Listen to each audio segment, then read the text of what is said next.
We rarely see in books women who are at the center of their own stories, middle aged and happy, and not after, not centering men in their life. So this novel stands out in that way. I'm Nathan Maharaj. This is Kobo in Conversation. My guest is the poet and novelist Souvankham Thammavongsa. Her first poetry collection, Small Arguments, was published in 2003, and then in 2020, her first short story collection, How to Pronounce Knife, won Canada's Giller Prize. Her latest book is a novel. It's called Pick a Color. It's a story set in a nail salon run by a retired boxer. And guess what? It won the Giller Prize in late 2025. Souvankham Thammavongsa, welcome to Kobo. Thanks so much for having me. And congratulations on winning all the prizes all the time. Well done. Heavyweight champ. Not all the time, and not all the prizes. There are others. It's true. It's true, but you sure got the big one. Um, I've said this is set in a nail salon run by a retired boxer. That's not a very good setup. That's just the barest bones. Could I ask you to set the scene for us a little bit for Pick a Color? Where are we? Who's working at this salon?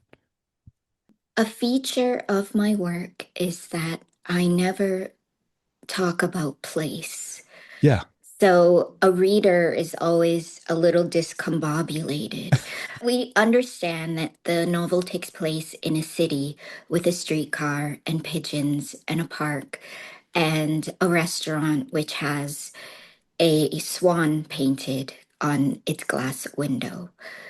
The narrator is a woman named Ning, and she has coworkers named Mai, Noi, Nook, who's missing, Mhm. and Annie. She has a missing finger. It is her ring finger.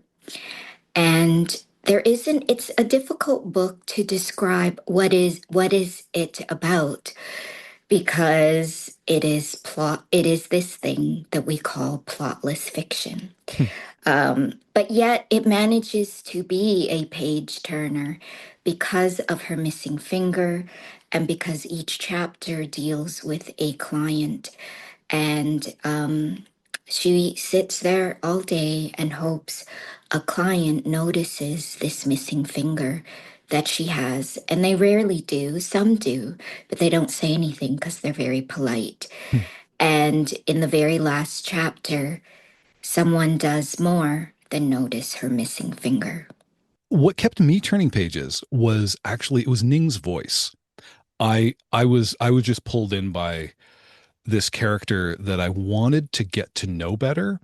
Um, Despite this, the first line of the book, and this is in the prologue, is everyone is ugly. I should know that. I look at people all day. Tell me about introducing the reader to Ning through this window into her personality, which we get so much more of, but it's so stark right from the get-go. Right. It's striking because um, when we think of nail salon workers, the stereotype, a few years ago, there was a profile of a nail salon worker in the New York Times, and she was portrayed as voiceless, sad, depressing, and doing work that where people took advantage of her. And, such stories, rightly so, they're true. But I'm writing fiction and I have a chance to change the narrative of such a person.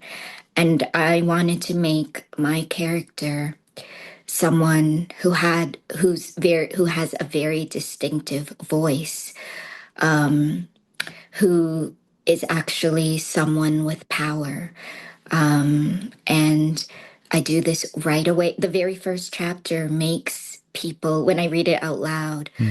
at a festival, it makes people very uncomfortable because it it puts the power it shows that the person who has power is actually someone we often don't think has any power at all. And that striking first line, everybody is ugly. It's such a striking voice, um, because she is saying that she determines who's beautiful. Um, and even the way in which I close that opening, I say that that when you see us in a nail salon, um, the client is high above a chair and she is down low, and you think she's not in charge. And she says that she insists that she is. And she describes why she is in charge, because she knows everything about the person who's sitting in her chair. They don't have to tell her. She can tell by just observing them, by cleaning their feet and hands, the shape of their nails, what they have on their bodies, like a beauty mark, for example. That tells her who they are in the world. And being able to tell somebody's story or to give them a narrative, I think, is a person in a position of power. It does occur to me that the title of the book, Pick a Color, is a command. It's an imperative. It demands a response, Yeah. but it's a controlled response. There's a prescribed give and take in it. As you mentioned, power and playing with that balance. Is that something you were aware of before writing this book, or did writing this book sort of bring it up as you started to get into the scene and how to describe characters and the action of the story? I'm a writer who's very interested in language and power. Hmm. And in Pick a Color, I am asking that a reader see that the English language right in front of them is not there. Um, and throughout the novel, we actually don't hear the English language directly. We hear the English language described to us, indirectly. And the two times that we actually do hear the English language, it is the words yoo-hoo and whoa-whoa. So, this idea that the English language is something eloquent, and sophisticated, I render it just a bunch of grunts. And I mean, I love being able to do that. Um, I hide how mechanical I am as a writer. On the surface, yes, it is a book about a woman who works in a nail salon, who used to be a boxer. But if you look at how I handle language, you can see how mechanical I am and how controlled I am. Like I, as the writer, control the English language. What's interesting is that I am writing in the English language, but I am doing everything in the English language. I make the English language feel foreign. Feel, I make a reader feel the distance between the English language and the language that in the novel I'm referring to as our language, which I never explain what our language is. And the joke is that our language is the English language. Um, and even the way that I write about race in this novel is incredibly unusual. Throughout the novel, I am talking about class and privilege, but I actually never describe people's skin color. But in reviews or in the way in which people are talking about the book, it's interesting that when someone is considered rich or educated, they are automatically thought of as white. And as I was writing it, I did not have that thought. A person of color is often depicted in literature as Mm. in having food considered smelly and being ashamed of where you come from, um, being ashamed of your beautiful black hair because the people around you use language to make you think that your hair is actually considered ugly. And I make fun of that by flipping the tables. There's a moment in the novel where I make fun of not the idea, I make fun of macaroni and cheese, like how that is actually disgusting. It looks like maggots and it smells like feet. But that is language. You can take anything and you can make it ugly. You can make fun of it like that. And it shows how ridiculous it is when you bring the food that your mother makes at home and that you love so much, and the kids who make fun of that food and call it stinky, that it's actually incredibly ridiculous. And it's not true at all. And when you flip the tables, look at me make fun of macaroni and cheese. It's quite silly. Mm. So she creates an environment where anyone who doesn't know how to speak her language is actually not qualified for the job. And actually it's shameful just to know the English language and to speak that alone. Actually, the power of language in her world is to be able to have something other than the English language. And so the way in which I treat race and these stereotypes of being othered is very unusual. We rarely, if ever, other white people, and in the novel, they are seen as the other. Yeah, there's a sense of an alien landing. I mean, every client who comes in feels like an alien landing, but there's also to the extent that they're coded as white, the novel really does pull us in among the I'll say girls of the salon because I believe Ning calls them my girls. So I'm gonna we're gonna hew to language here, and I'm gonna use the words that are laid out.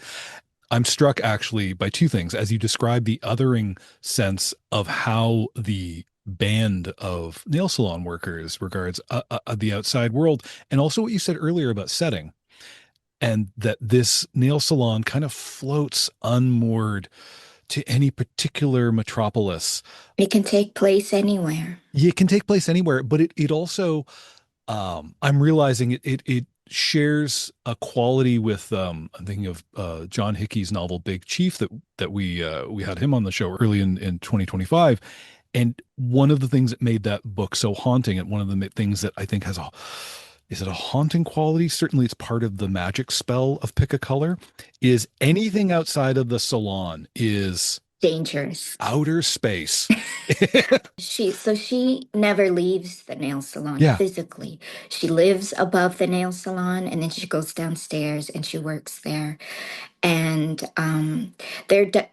she goes outside to smoke, but she always comes back in. And there's a moment where the only time where she takes a few steps away from the nail salon, and that is to pick up the body of a dead pigeon which had been run over by a streetcar, as if to say, when you venture this far, this is what can happen to you.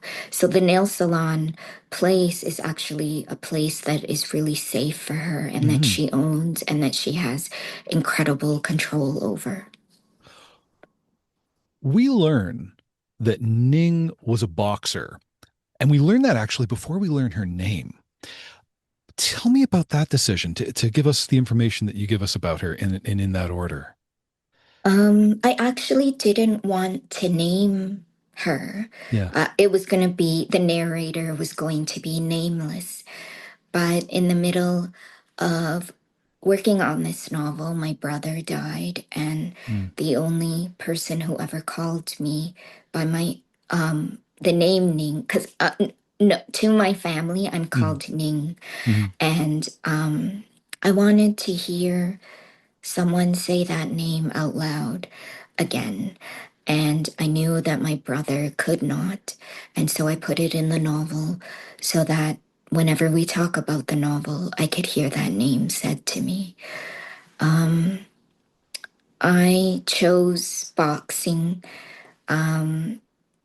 as a thing to feature in the novel because the novel's actually a spin-off of a short story that is in How to Pronounce Knife. Mani Petty? And Manny Petty, yes. Yeah. So because it had been created there, I had to recreate it in the world of the novel. But I didn't want one thing as a writer that I don't like to read in other novels is that when a writer does research on something they're really excited about, sometimes it's some historical record or something that they learn that they're really excited about, that they, especially as a first novelist, what they do is they flood their novel with this exciting information. And as a writer, I read it as just padding. Mm. um, Do you and, want to just it's give them their gold star for doing all the right, research and move right, on? knowing this thing that they research and studied. And I wanted to make sure for myself that yes, I knew and studied, like trained as a boxer for a year and a half, but I wasn't going to flood my book or pad it out or say to a reader, look at me and look what I know. Isn't this interesting? What I wanted to do with the material I knew and researched was I wanted it to exist without showing off that she is a boxer. It was just going to appear in bits and pieces. And I think there's a confidence in that. And it really shows through in which the novel makes a really wonderful distinction between point of view and perspective. Hmm. When a writer does this really well, rereaders can't tell the difference. But when a writer doesn't do this well, there's something a little off in within what they do with perspective. Like a quick example, an easy example Hmm. is the movie E.T. So it's told from the point of view of a child. But the way in which it's filmed, anytime we encounter an adult, they are filmed from the waist below, which is the perspective of a child, right? So, point of view, you choose. So, I chose. This is a boxer. Hmm. But the real work for me is what I do with perspective. So, this narrator is a boxer, but the way in which she looks at the world, she looks at it through the eyes of a boxer.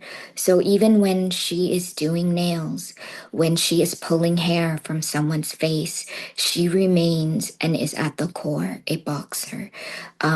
In boxing, you control the fight when you control. There's that phrase, you control the fight when you control the center line.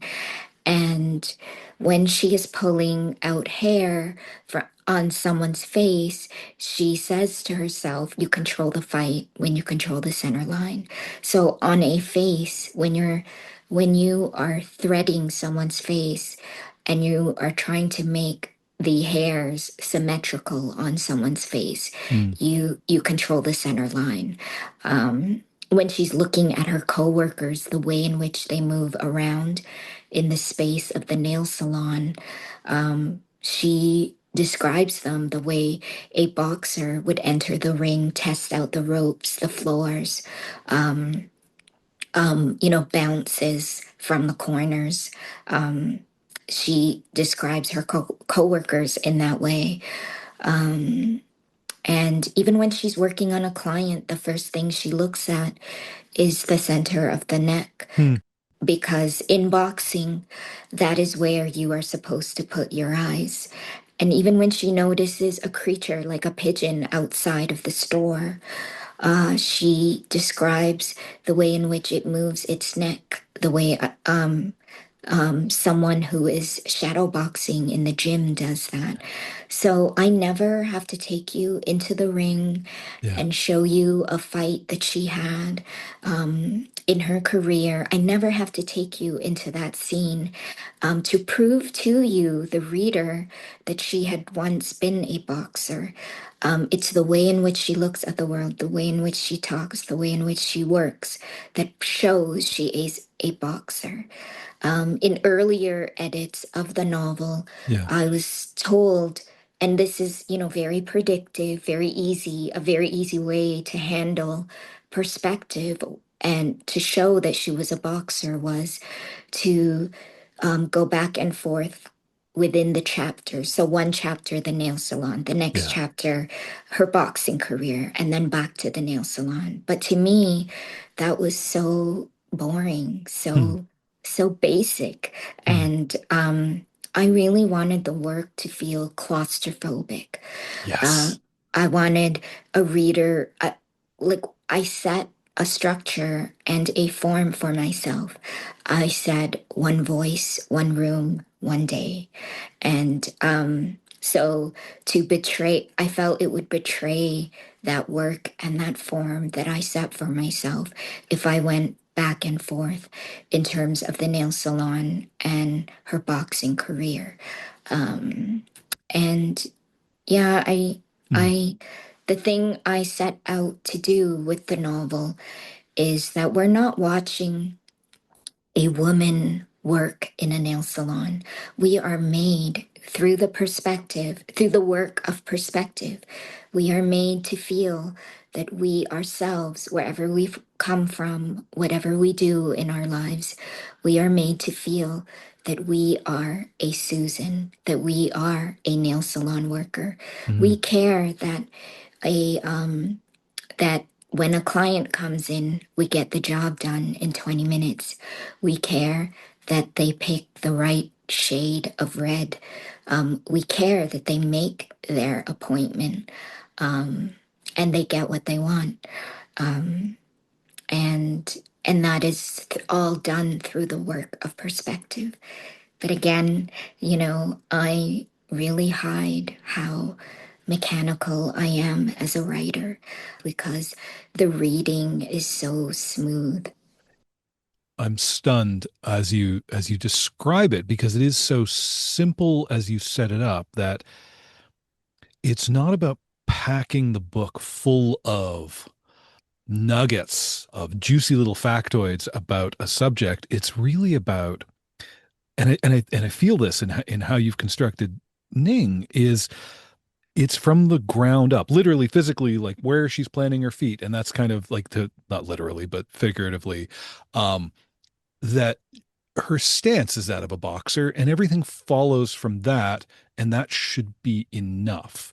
Even if I could have stood more boxing content, but you're right, the book is better off without it because all the content we need is in character. Yeah. And when you're a real boxer, you don't need to prove,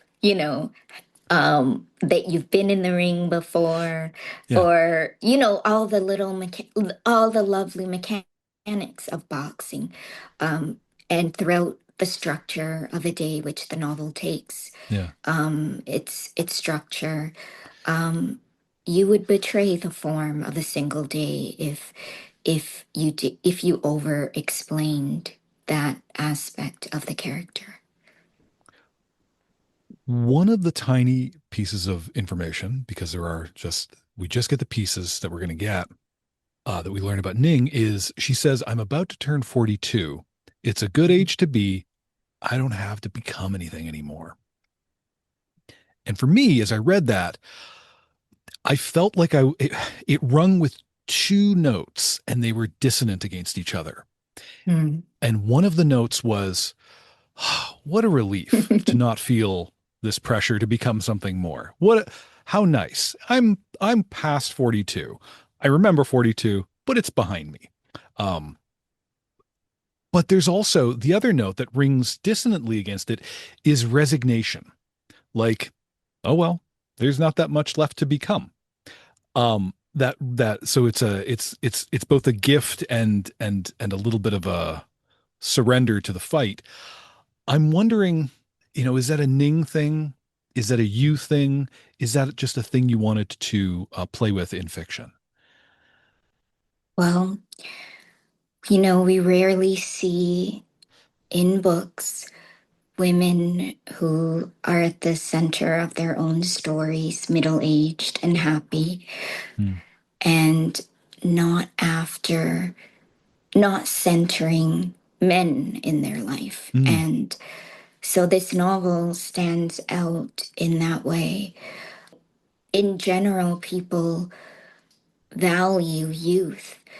And I'm a writer, even in my short story collection, I wrote a short story called Slingshot about a 70-year-old woman who has an affair with someone who is a lot younger than her, who's 35. And it's an incredibly romantic story. And in this novel, I I really wanted to praise a woman getting older, mm, and how we open a magazine, um, or we see a movie, and or like a rom-com, and the women are always young, and I just think, like, why do we value that so much? When you're young, you're so dumb and so stupid. And why don't we value getting older when we say no to things a lot quicker? But also, yeah. Ning, the narrator, is actually a very unreliable narrator. Her first line, everyone is ugly. But yet, throughout the book, all she sees, or the way in which she sees the world, is actually quite beautiful. Yeah. And when she tells you about a client, there's a lot of conversation going on in the nail salon. But what she picks out about their conversation are things that validate her choices in her Mm, life.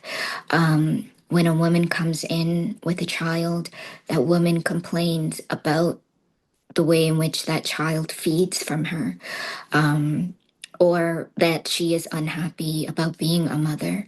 And then when that client says, "You're lucky you don't have kids," she makes the joke about, "Well, I didn't want to rub it in," while she's, rubbing in moisturizer mhm, onto her. mhm. Or when a woman comes in and complains about her husband possibly having an affair with a nanny, she says, "I'm glad I don't have that problem." And there's a real moment in the novel where she says she's glad she doesn't have anybody. If he doesn't come home, it doesn't matter because, he's not hers. Yeah. If he says that somebody is beautiful, she doesn't have to ask if she is too. She can decide for herself that she is beautiful, and she doesn't have to ask anybody else outside of her. So, this is someone who, when she talks about her clients, or when they're gossiping about the clients in front of them, they are really talking about themselves.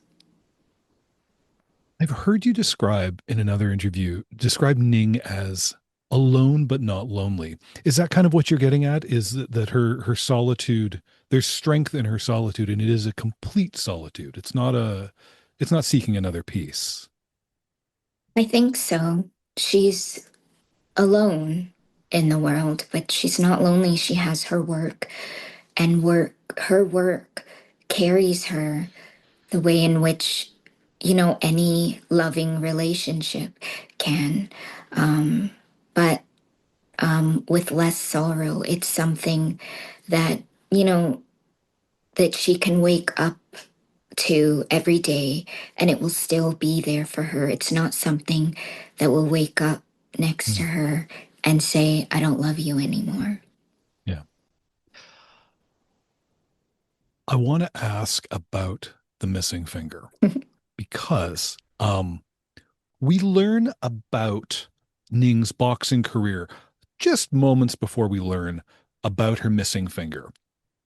It felt to me as I read it that I was learning about things she's lost. I mean, we've just talked about her wholeness and solitude, Yeah. but there's this other this career she had, this thing she excelled at that didn't amount to perhaps what others may have hoped for her, maybe what she hoped for. And also literally she is missing a piece of herself. Mhm. This unique physical trait, the missing finger, is this did this did this present itself all of a piece, to use a phrase, as you conceived of Ning, or was this more like a brushstroke that came later through revision as kind of a quality that really finished the character for you? Um, so the novel, its narrative shape is not like most novels that are Yeah, out there. yeah. So, there is no rise to some Hmm. climax, and then there is no neat ending that solves any questions that had been raised. All the questions, each chapter raises a question, and none of it is answered. Actually, the narrative shape of this novel is radial. It's as in radial. Yeah. It's the shape of a tangerine. You go, every chapter is a piece of flesh of the tangerine, and it's held together by flesh. And I needed a reader to keep turning the page. And I felt the finger served that purpose. But I'm also a writer of absence. If Hmm. the readers who are familiar with my work, they know that what I put on the page, it is also as valuable as what I don't put on the page. My first book, Small Arguments, is about small things. But in order to understand the size of something small, you have to understand what we consider big. Yeah. Is the same with my book, Light. In every poem in that book is about light, visual light, light in weight, light in tone. And for you to understand again what light is, you have to understand the dark, heaviness. And the work of artists I admire are people like Agnes Martin. So she paints with only the color white. And when you look at her work, it almost looks like it's so close to being nothing. But the thing that makes her an artist is that she insists that it is something that what she does with her work, all the little movements, all the little brushstrokes, all the little decisions that she makes, she rescues it from actually being nothing. And very much this novel is built of absences, the absence of her missing finger and the narrative of how that finger came to be missing, but also an absence of where she comes from as a Hmm. person. Like, what country does she come from? Who are her parents? Who is her family? And even when she is the absence of someone named Bob, you know, the absence of her coworker, like what happened to that coworker who's missing. And these absences make the book so thick and so heavy, even though it is, under 200 pages. So it was. it was a device that I needed to Hmm. get a reader to turn the page. Yeah. I was wondering as I read this book, what kinds of interactions I have in my life that are anything like the interactions in a nail salon. And the closest I came was a barber shop. And then I Mhm. realized, no, that's not it at all. I've kind of missed it. And the reason I realized I missed it was something was exactly what you said earlier. The power dynamic is different, or at least the way you set up the nail salon power dynamic. In the barber shop, I don't I I would be surprised if everyone was talking in a language other than English. If we weren't if I wasn't overhearing the conversation in the next chair, and that person's overhearing my conversation, and there's a bonhomie, there's a camaraderie, it's a lot of back and forth, and it's clients and workers, and it's all mixed up. The nail salon seems to much more readily break into the lines between those who work there and the clientele, and this novel certainly sets that up as you explained. And I realized also one of those critical lines is names, because we haven't brought this out explicitly yet. You mentioned Susan. Susan is everyone who works at the salon, even though we know their names are not Susan, because Yes. Susan's just the name that gets handed to the client. Yes. Tell me about what, I mean, this is a long, wandering question, but I guess what I wanted to ask was, how do you feel in a nail salon? What is a nail salon to you? Because I understand you are a patron of the nail arts. Yeah. Well, I feel like I'm one of them because I speak their language. Yeah, So when I'm in there, like they're my friends, they're my family. It's a place where you go and you can talk about anything. Um, I remember I didn't have a job one time and I had gone to the nail salon, and the nail salon worker told me that there was a job opening for someone who can do what I do. And so it becomes like a neighborhood hub for me. yeah, Yeah. But actually, I think in our daily lives, anyone who's worked in customer service would know this. yeah, Um, someone who works in a restaurant, the waitresses, or bartenders, they gossip about their regular clients, and you do it to survive. yeah. I'd like to know about how you thought of packing this cast of characters into this very succinct novel. As you said, claustrophobic. There's not a Mhm. lot of room for different voices and different characters, but it does feel full of life.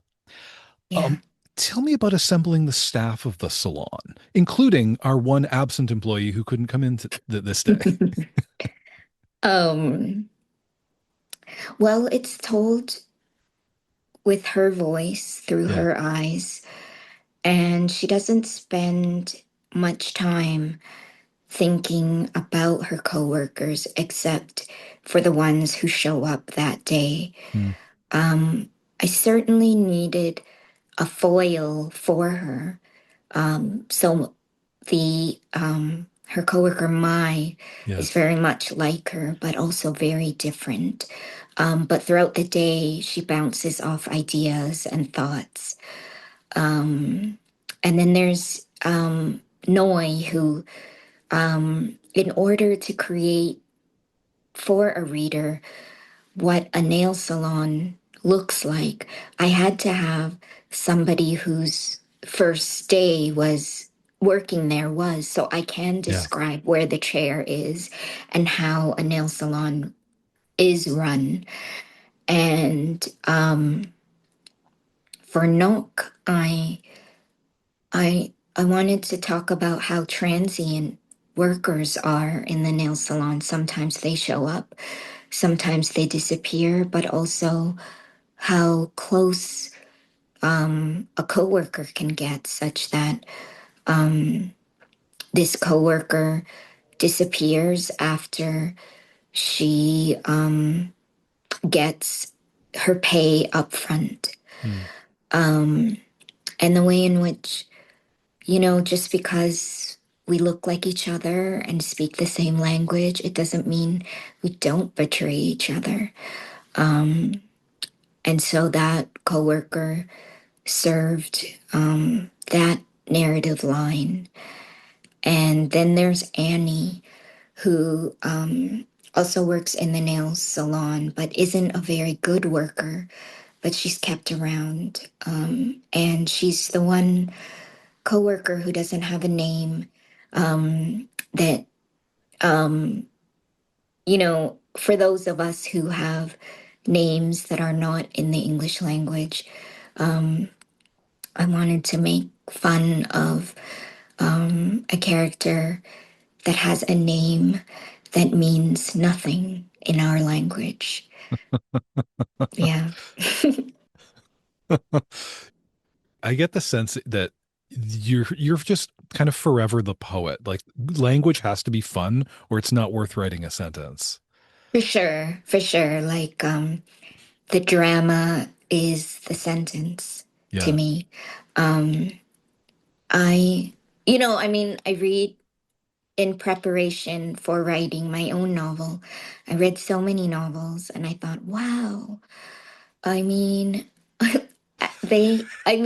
I just felt some of the sentences from other novelists were so lazy. And I thought, wow, you can get away with this in a novel? It's so forgiving as a form. I thought if this were a poet, they would never see it to print. Um, and so, but again, I could not, as a writer, I could not I could not undo um, the way in which I look at a sentence or word or language because I started my writing as a poet. And even within the short story form, um, you can't be lazy. Every single word, everything you bring up has to have a reason and a purpose for being there. It's not fluff. Mm. Um, it's not to be wasted. Pick a color is so much about work. It's about being good at one's job, competence. Ning, as far as I can assess, seems to be pretty good at her job. So this might be a silly question to ask you, especially at this stage in your career where you've won a couple of big prizes with your past couple books. Do you feel good at your job? I feel I want to get better. Yeah, I know I'm good. And I knew that before the prizes. When I was a poet, so my career spans almost more than 30 years. My yeah. first poem was published when I was 16. My first book came out when I was 24. And when I wrote poetry, I knew that you can do good work, meaningful work, and you can keep doing it without a prize. And so I always knew that what I did was good. Um, but my goal is to get better at what I do. So I'm never really happy, or I never sit back and think that I can't get better. I feel like I can always get better, and I want to get better. I am going to take that as a promise of more books, and that delights me to no end. Suvankam, thank you for joining us. It's been a pleasure. Thanks for having me. I have been speaking with Souvankham Thammavongsa, author of Pick a Color. Find it and all of her books, including the poetry, at Kobo in Conversations home on the web, kobo.com/conversation. Just check the show notes for a link. Follow us in your podcast player and catch every episode. If you enjoyed this one, tell somebody who knows your favorite color or knows you're good at your job or they're good at their job. You can choose. Kobo in Conversation was produced and hosted this time by me, Nathan Maharaj. Thank you for listening.